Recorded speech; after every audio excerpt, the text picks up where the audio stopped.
Hello, নমস্কার। আমি সাপে কামড়ালে তাহার ওষুধ আবিষ্কার করেছি। আমি মাননীয় মুখ্যমন্ত্রীর কাছে জোরহাত করে আবেদন করছি।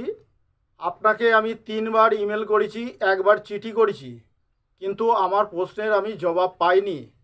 মাননীয় মুখ্যমন্ত্রী, যাতে আমি এর পরীক্ষা সরকারি পদ্ধতিতে পরীক্ষা নিরীক্ষা করে যাতে আমি পেটেন্টটা পেতে পারি, তাহার সুব্যবস্থা করিলে আমি খুব উপকৃত হব এবং আমাদের সারা দেশবাসী উপকৃত হবে। এই ওষুধটি এমনই, এটি হচ্ছে একটি আয়ুর্বেদিক ওষুধ। 3 ঘন্টার মধ্যে যে সাপই কামড়াক না কেন, 3 ঘন্টার মধ্যে সেই পেশেন্ট বাড়ি ফিরে যাবে। তাকে কোনো হসপিটালে ভর্তি করতে হবে না, সেই ওষুধ বাড়িতে রেখে নিজেরাই খেতে পারবেন। আর যদি কোনো পেশেন্ট খেতে না পারে, সিরিয়াস কেস হয়ে যায়, তাহলে তাকে 6 ml ইঞ্জেকশান দিতে হবে। 3বার ইঞ্জেকশান দিলে সেই পেশেন্টটা সুস্থ হয়ে বাড়ি ফিরে যাবে। মাননীয় মুখ্যমন্ত্রীর কাছে আমি আবেদন করছি। আমি ইমেল করার পরও আমি কোনো অ্যান্সার পাইনি এবং আমি রাষ্ট্রপতিকেও করেছি, প্রধানমন্ত্রীকেও করেছি, আমি সিএইচএমওকেও করেছি, আপনার ডিএম অফিসকেও করেছি, আমি এমপি এমএলএকেও জানিয়েছি। আমি কোনো কারো কাছ থেকে সদুত্তর পাইনি।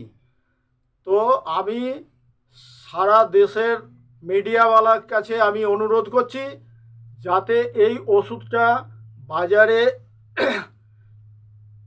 ছাড়া যায়। সারা মিডিয়াওয়ালাকে আমি অনুরোধ করছি, তারা যেন আসে এবং আমার এই বিষয়টা নিয়ে তুলে ধরেন। তাহলে সারা দেশবাসী উপকৃত হবে এবং আমিও উপকৃত হব। যদি এই ভিডিওটা ভালো লাগে, তাহলে আপনারা আমাকে লাইক, কমেন্ট, শেয়ার এবং সাবস্ক্রাইব করবেন। আমি হচ্ছি বিমল ঢক, গ্রাম সেনপাড়া, পোস্ট ধোবাপাড়া, জেলা হুগলি। আমি বলাগড় থানার আন্ডারে পড়ছি। আমাদের পঞ্চায়েত বাকুলিয়া ধোবাপাড়া গ্রাম পঞ্চায়েত। আমার কন্ট্যাক্ট নাম্বার 7384129565। আমি আবারও বলছি, 7384129565 এবং আমার ডিসক্রিপশানেও আমার টেলিফোন নাম্বার আপনারা পেয়ে যাবেন। আমি আবার জোরহাত করে মাননীয় মুখ্যমন্ত্রীকে অনুরোধ করছি, যাতে আমার এই ওষুধটি সরকারি পদ্ধতিতে পরীক্ষা নিরীক্ষা করা হয়। আমি তো পরীক্ষা করেছি এবং আপনারা যদি পরীক্ষা নিরীক্ষা করে আমাকে একটি পেটেন্ট দিতে পারেন, তাহলে সারা দেশবাসীর উপকৃত হবে। আমি গ্যারেন্টি দিচ্ছি এই ওষুধ কার্যকারী হবে। এটি আমার বাড়ি থেকে দীর্ঘ 20 বছর ধরে দেওয়া হচ্ছে। এই ওষুধটি আমি তারপর অ্যানালিসিস করেছি। আমি অ্যানালিসিস করে তারপর আমি সরকারের কাছে আবেদন করেছি।